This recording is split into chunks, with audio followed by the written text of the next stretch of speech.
Around 3,200 years ago, the ancient world began to tremble.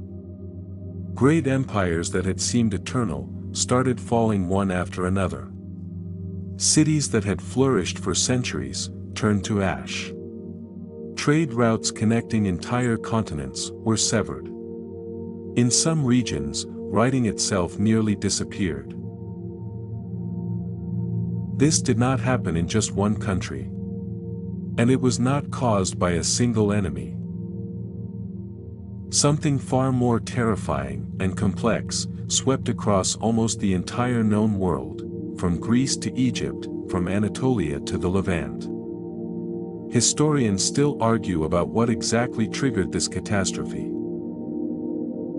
In this video, we will try to get closer to the answer.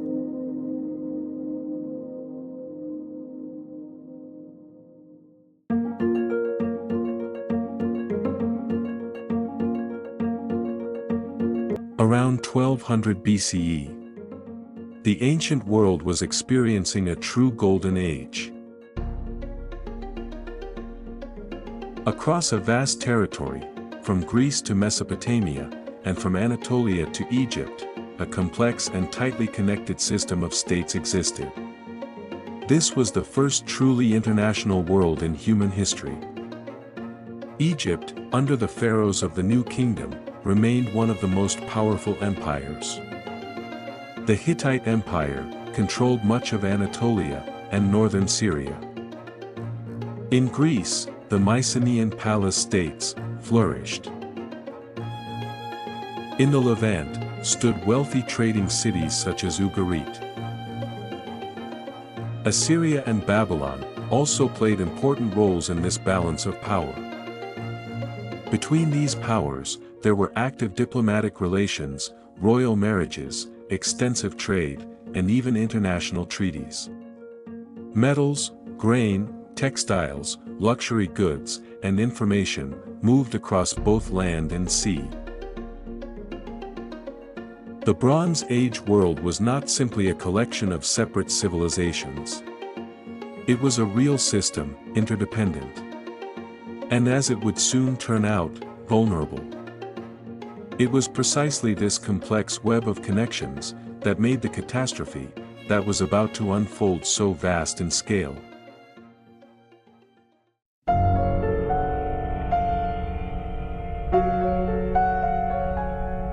But already by the end of the 13th century BCE, the first troubling cracks began to appear in this seemingly stable system.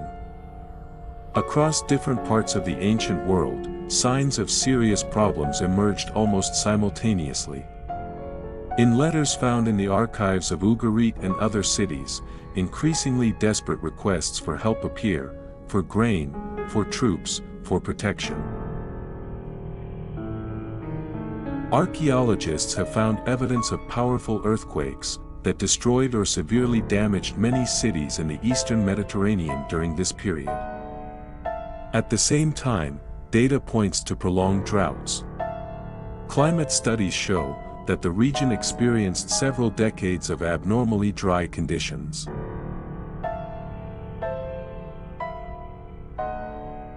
Trade routes, that once functioned like clockwork, began to fail. Supplies of tin, a metal, critically important for bronze production, became increasingly irregular. Without tin, it was impossible to produce weapons and tools on the same scale as before. A world built on complex interconnections was starting to lose its stability. And these first signs of trouble turned out to be only the beginning of a far greater catastrophe.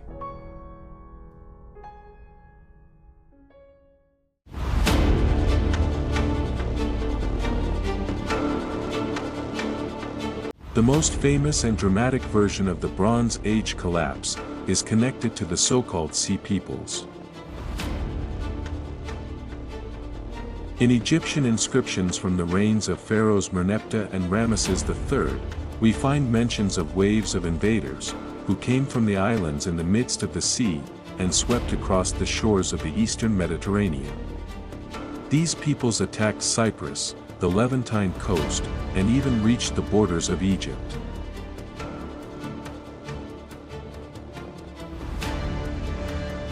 Ramesses III claims that he managed to repel their attack in a great battle around 1177 BCE. But the cost of victory was enormous.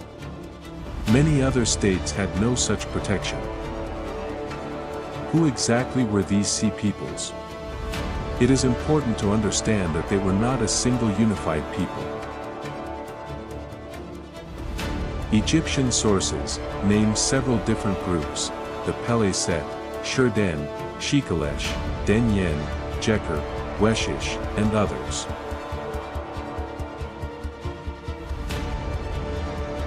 Many scholars link the Peleset with the Philistines, known from the Bible. The Shurden may have come from Sardinia, and the Shikalesh from Sicily. Some of these groups had even previously served as mercenaries for the Egyptians themselves. Interestingly, on the reliefs of Ramesses III's temple at Medinet Habu, these warriors are depicted with distinctive horned helmets, round shields, and long swords, equipment unusual for the eastern Mediterranean of that time. Modern genetic studies of early Philistines also point to origins in the Aegean region, or even further west in the Mediterranean.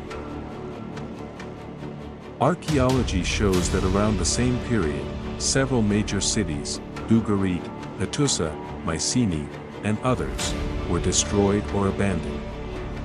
In some places, the destruction layers are accompanied by traces of fire.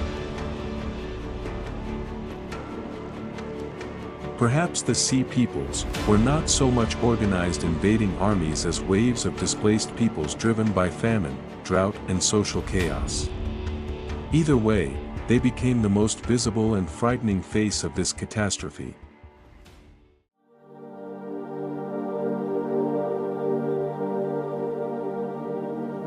Although the sea peoples became the most visible symbol of the catastrophe, most modern researchers believe they were more a consequence of a deeper crisis than its primary cause.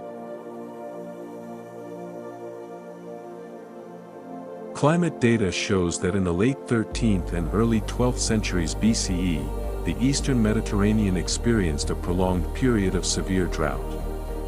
Some regions suffered from a lack of rainfall for several decades in a row. This struck directly at agriculture, the foundation of the entire Bronze Age economy. At the same time, archaeologists record a series of powerful earthquakes that destroyed or severely damaged many cities in Greece, Crete, Anatolia, and the Levant. In conditions of already existing stress, such natural disasters could have been the final straw. But perhaps the most important factor was the systemic nature of the collapse. The Bronze Age world was built on complex trade and political connections. When supplies of critically important tin began to fail, bronze production declined. When partner cities fell one after another, the supply chains of grain, metals, and crafted goods collapsed. A crisis in one region quickly spread to others. To this were added internal problems, possible revolts, the weakening of central authority in the palace states, and growing social tension. As a result, a system that had long seemed stable began to fall apart in several places at once. The Bronze Age collapse was most likely not the result of a single cause, but a perfect storm, a combination of climatic, seismic, economic, and social factors.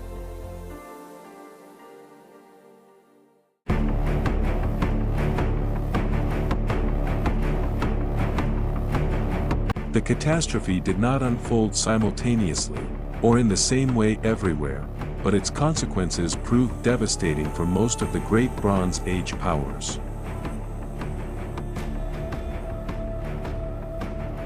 The Hittite Empire, one of the superpowers of the time, disappeared completely.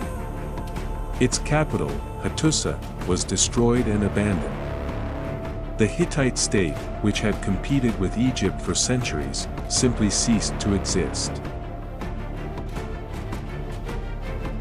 In Greece, the Mycenaean palace civilization collapsed.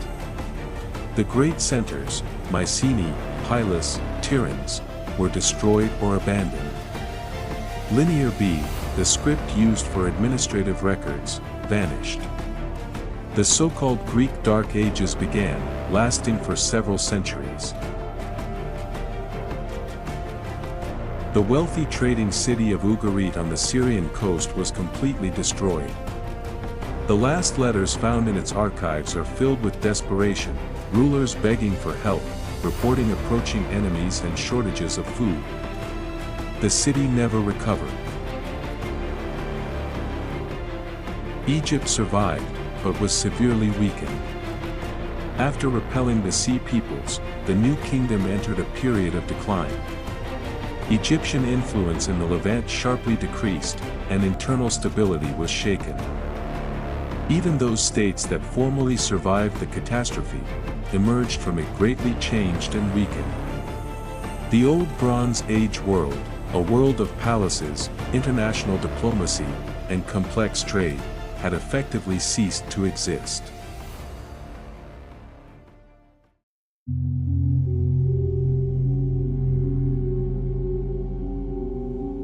After the Bronze Age collapse, the ancient world sank for a long time into a period of instability and decline that historians often call the Dark Ages. In Greece, writing almost completely disappeared for several centuries. Linear B was no longer used. Monumental construction stopped. The population of major centers sharply decreased, and many palaces and cities were abandoned. Culture became significantly simpler and poorer. In Anatolia, the mighty Hittite Empire was replaced by small, fragmented states. Centralized power vanished, and the former Hittite territories sank into political disunity. In the Levant, the old trade and political connections were severed. The city of Ugarit never recovered. Other coastal centers either disappeared, or shrank dramatically in size. The international system that had linked the entire eastern Mediterranean world fell apart. Egypt formally survived, but the cost was high. After repelling the Sea Peoples, the country entered a prolonged period of weakening. Central authority gradually lost control, influence in Asia almost vanished, and both the economy and military power declined noticeably. Soon Egypt would enter the era known as the Third Intermediate Period, a time of political fragmentation and decline. Mesopotamia also experienced serious upheavals. The old centers of power weakened, and the trade routes, connecting the region with the Mediterranean, were disrupted. Yet this was not the end of civilization. On the ruins of the old world, new societies gradually began to form. In Greece, several centuries later, the Polis civilization would emerge, the foundation of classical antiquity. In the Levant, the Phoenician cities would rise, creating a new type of maritime trade, and spreading the alphabet. In central Anatolia and northern Mesopotamia, new political entities would appear. The Bronze Age collapse turned out to be not only destruction, but also a kind of reset. The old systems disappeared, but in their place, entirely new forms of society, culture, and power eventually grew. That is why this catastrophe remains one of the most important and instructive chapters in human history.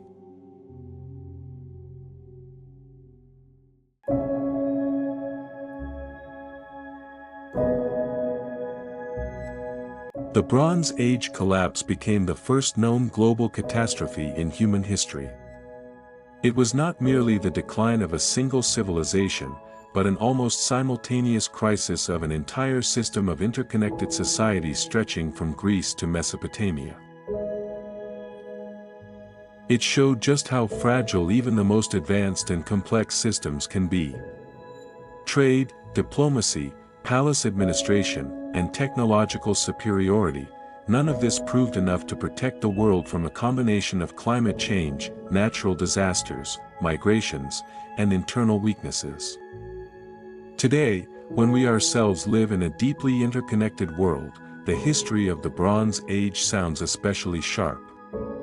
It reminds us that global systems, no matter how powerful they may seem, can become vulnerable to a chain of seemingly separate crises. And yet this story is not only about destruction. On the ruins of the old world, new civilizations grew, that eventually surpassed their predecessors. Classical Greece, Phoenicia, the new states of Anatolia, and the Levant, all of them were born after the catastrophe.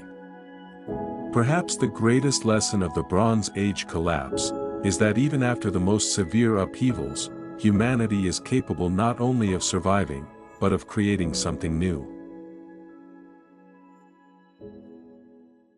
Thank you for watching this video until the end. If you found it interesting, please like the video and subscribe to the channel. It's the best way to support the creation of new historical investigations. In the next film, we will dive underwater, to one of the most controversial discoveries in the history of archaeology, the underwater ruins of Yonaguni, natural formation or ancient city. See you in the next one.